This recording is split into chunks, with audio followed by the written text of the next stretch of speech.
Many years ago, there lived a Calabar hunter called Effiong. He lived in the bush. He killed plenty of animals and made much money from their sales. Everyone in the country knew him. One of his best friends was a man called Okon who lived near him. Effiong was a very extravagant man who spent much money in eating and drinking with everyone he sees, until finally he became quite poor.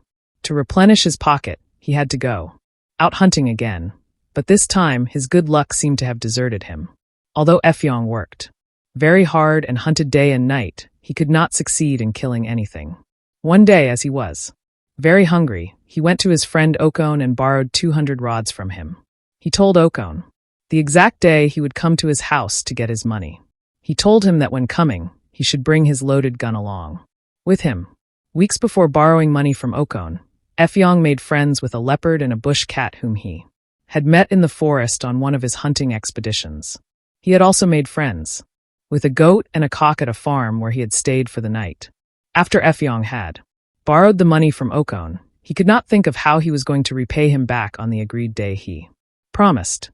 He, however, thought of a plan to bail himself out. Not satisfied with the money he borrowed from Okon, he went to his friend the leopard the day after he borrowed money from Okon and asked him to equally lend him 200 rods, promising to return the amount to him on the same day he had promised to pay Okon back. He told the leopard that if Effiong were absent when he comes for his money to collect his money, he should kill anything he sees in his house and eat it. Thereafter, the leopard was to wait in his compound until the hunter arrived back home, by which time he would then pay him back his money. The leopard agreed. The hunter then again went to his friend the goat. He again borrowed 200 rods from him in the same manner. Thereafter, Effiong also went to his friends the bush cat and the cock, and borrowed 200 rods from each of them with the same conditions, and told each one of them that on the day they are to collect their money, if he was absent when each of them arrived, they could kill and eat anything they found around his place. When the appointed day arrived, to carry out his plan, the hunter spread some corn on the ground, and then went away, leaving the house deserted. Very early in the morning, soon after the day had begun, the cock remembered what the hunter had told him, and quickly walked over to the hunter's house. On getting there, he found no one at home. When he looked around, however, he saw some corn on the ground. Having not eaten for some hours, he was very hungry. He immediately commenced to eat the corn scattered on the ground. About this time the bush cat also arrived, and not finding the hunter at home, he too looked around, and immediately he sighted the cock who was busy picking up the grains of corn on the ground. The bush cat went up very quietly behind, pounced on the cock and killed him at once and began to eat him. By this time the goat had come for his money, but not finding his friend the hunter at home, he too walked about until he came upon the bush cat. The bush cat who was eating the cock took no note, as he was fully concentrated upon his meal of the cock, that he did not notice the goat approaching him. The goat, already in a bad temper because of the fact that he was not about getting his money, at once charged at the bush cat and knocked him over, butting him with his horns. The bush cat, who did not like what just happened, became very afraid. As he knew that he was not big enough to fight the goat, he picked up the remain of the cock and ran off with it into the bush. As a result, he lost his money because he did not await the arrival of the hunter. The goat was thus left master of the situation, and he started bleeding. This noise attracted the attention of the leopard, who was on his way to receive payment from the hunter.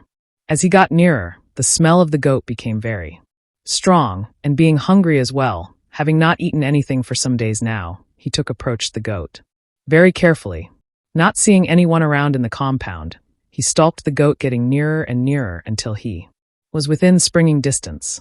The goat, in the meantime, was grazing quietly, unsuspicious of any danger, as he felt very comfortable in his friend, the hunter's compound. Now and then he would say "bah," but most of the time he was busy eating the young grass and picking up the leaves which had fallen from a tree of which he was very fond of. Suddenly the leopard sprang at the goat, and with one crunch at the neck, the leopard brought him down. The goat was dead almost at once. The leopard then started on his meal.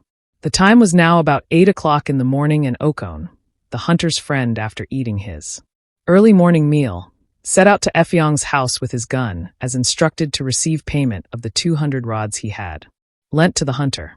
When he got close to the house, he heard a crunching sound, and being a hunter himself, he approached very cautiously. Looking over the fence, he saw the leopard only. A few yards off, busily engaged, eating the goat. He took a careful aim at the leopard and fired. His shot got the leopard. The leopard then fell to the ground, rolled over, and at once was dead. The death of the leopard meant that 4 of the hunter's creditors were now disposed of, as the bush cat had killed the cock, the goat had driven the bush cat away, who thus had forfeited his claim, and in his turn the goat had been killed by the leopard who had just been slain by Okon. This meant a savings of 800 rods to Effiong. But Effiong, a greedy man, was not content with this.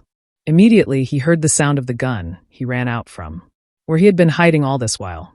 On getting to his compound, he found the leopard lying down dead with Okon standing over it.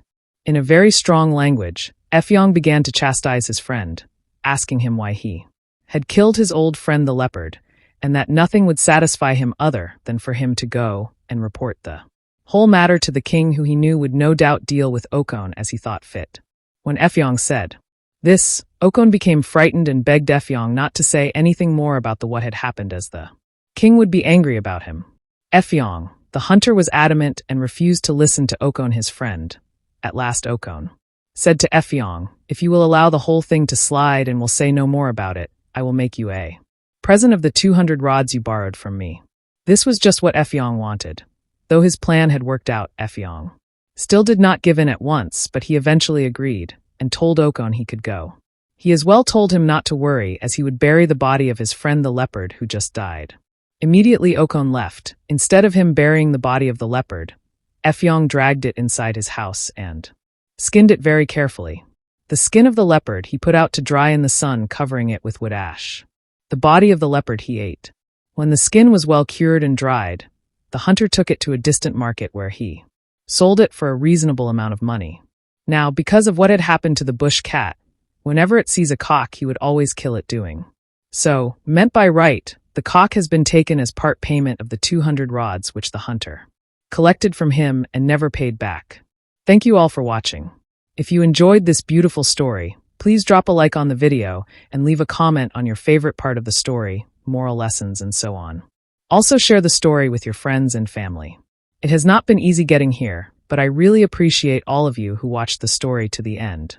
Please on your notification bell and do well to subscribe to my channel, Folktales by Queen Mother, so you can get notified anytime a new and interesting video is released.